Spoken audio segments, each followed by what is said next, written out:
Welcome back at babalik tayo dito sa ating longga. Ayan, may bisita na isang kotse. Siguro mag-aano yan sila, magbibideo okay. Ano kaya gagawin nila dyan? No? Yan po mga visitors ni Madam. Ano ko anong gagawin nila dyan. Nandito ako nagwawalis kanina guys.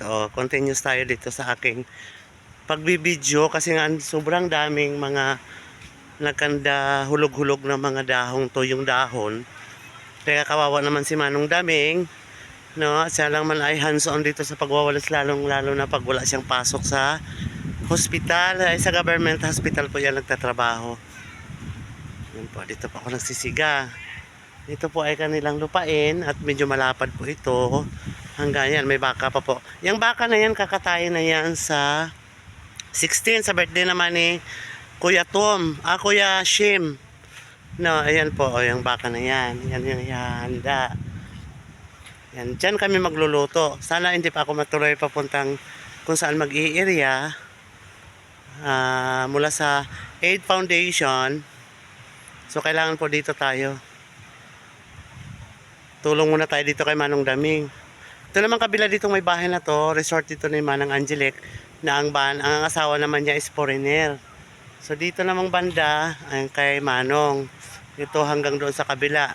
More than 1,000 square meter po ito hanggang doon sa pinakadulo. Hindi ko lang bahay na papunta doon.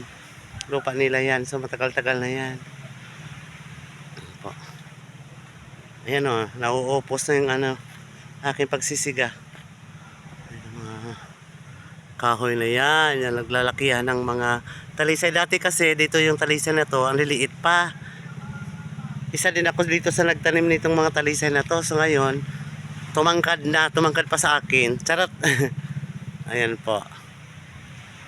Lalaki. Kaya ito po yung nagbibigay ng lilim dito po sa resort kasi nga hindi talaga namin to pinatanggal para po magkaroon ng lilim lalong-lalo na sa panahon ng summer, no? Okay. Babay muna mga palalabs ha.